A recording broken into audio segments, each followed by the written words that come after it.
बारे में, और being a Indian what is our constitution saying about the politics. तो first, being a Muslim,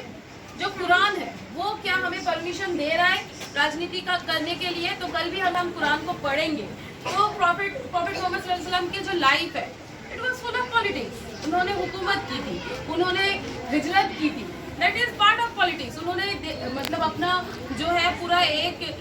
society को पूरा मतलब जो जिस सोसाइटी बहुत ही ज़्यादा जाहिल सोसाइटी था, जहाँ पे खून हो रहा था, बच्चों को मार दिया जा रहा था, लेडीज जो मतलब लड़कियां होती थी उन लोगों को मार दिया जाता था, इतना जाहिल सोसाइटी को मतलब जो अभी हम लोगों का गंदा पॉलिटिक्स जो हम बोल सकते हैं, तो उस जाहिल सोसाइटी को एक बेहतरीन सोसाइटी में कन्वर्ट किया। It was politics. अब क्वेश्चन मुझे पता नहीं हम आजकल के मौलाना या फिर आजकल के जो मतलब हुजूर हैं उन लोगों को कहाँ से ये बुखार चढ़ गया कि मुसलमान पॉलिटिक्स नहीं कर सकता, और खास करके औरतें तो बिल्कुल भी नहीं जा सकती है पॉलिटिक्स में, जबकि कुरान कह रहा है कि जो हमारी मतलब सबसे क्लोजेस्ट, अगर हम सबसे जैसे कि हम आखिरी नबी के उम्मत है तो क्लोजेस्ट अगर रेफरेंस ले तो वो आयशा रज़ियल्लाहु अन्हा ने, जिन्होंने मतलब बाकायदा पूरा लॉ एंड ऑर्डर को मेंटेन किया था, उनसे कंसल्टेंसी किया जाता था। जो अभी आप सब ने ये क्वेश्चन कहाँ से अराइज हो रहा है कि हम नहीं कर सकते, कहाँ से इनको ये थ्योरी मिल रहा है? वो तो हाफिज है, पूरा कुरान बोल रहे हैं, लर्न कर रहे हैं, तो मीनिंग भी पढ़ते ही होंगे, शायद इतना अनपढ़ भी नहीं है, थोड़ा बहुत तो पढ़ते होंगे, तो फिर ये क्यों अफवाह फैलाई जा रही है? ये शायद जब परमिशन दिया है कि लड़कियां भी कर सकती है, इनफैक्ट बाकायदा लड़कियां ने सिर्फ ऐसा नहीं है कि घर पे बैठे लॉ एंड ऑर्डर किया और अपने हस्बैंड्स को एडवाइस किया, सिर्फ ऐसा भी तो नहीं है, उन्होंने जंगे मैदान में भी नबी के बराबर साथ में लड़ाई किया। तो फिर आजकल की लड़कियां क्यों पीछे है? जबकि हम बोल रहे हैं अभी तो ज्यादा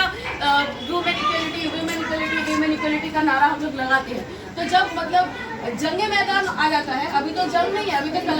कलम की लड़ाई है, उसमें हम लोग पीछे रह जा रहे हैं। दूसरी बात, जो यहाँ कॉन्स्टिट्यूशन क्या कह रहा है, अगर जो हम लोग बचपन से ही पढ़ते आ रहे हैं डायरेक्टिव प्रिंसिपल्स, जब कॉन्स्टिट्यूशन का पार्ट 4 वाला पार्ट है, आर्टिकल नंबर 36 to 51, तो उसमें क्या कह रहा है कि जब अगर कोई पॉलिटिकल लीडर बन रहा है तो वो तो बन सकता है, एक तो कॉन्स्टिट्यूशन हमें ये राइट दे रहा है कि हम लेडीज भी पॉलिटिक्स में आ सकते हैं, और आपके आने के बाद यहीं पे थोड़ा सा मिस्टेक हो जा रहा है कि कॉन्स्टिट्यूशन कह रहा है कि अगर आप लोग पॉलिटिक्स में आ जाओ तो क्रिएट अ वेलफेयर सोसाइटी, वो तो हमने पूरा डिलीट कर दिया, क्योंकि अभी पॉलिटिकल लीडर्स अपना क्या कर रहे हैं, जेब भरने में लगे हैं, और फिर क्या कर रहे हैं, जैसे कि पहले राजा वाला सिस्टम था, राजा का बेटा राजा बनेगा, तो पॉलिटिशियन के जो जैसे कि फिल्म इंडस्ट्रीज में हो रहा है, शाहरुख खान की बेटी, शाहरुख खान का बेटा, फिर इस तरह से चल रहा है, उसी तरह से पॉलिटिक्स में भी अब यही हो गया। जैसे कि हम लोगों का कोई पॉलिटिकल बैकग्राउंड नहीं है, तो हम लोग मैं भी बहुत पीछे है पॉलिटिक्स में, अभी भी नहीं सोच पाए, जबकि हमारे पास बहुत सारे एग्जाम्पल्स हैं, बेनजीर भुट्टो, सही हो या गलत, हसीना, सारे एग्जाम्पल्स हैं जहाँ पे लड़कियां बाकायदा मतलब पॉलिटिक्स में हिस्सा ले रहे हैं। उसके बाद कुरान और कॉन्स्टिट्यूशन दोनों ने हमें अधिकार दे दिया है। अब ये है कि हम उसको अब ऐसा तो नहीं है कि जैसे ये राशन नहीं है कि फ्री में मिलेगा ले लो, हमें लेना पड़ेगा, इट इज आवर राइट।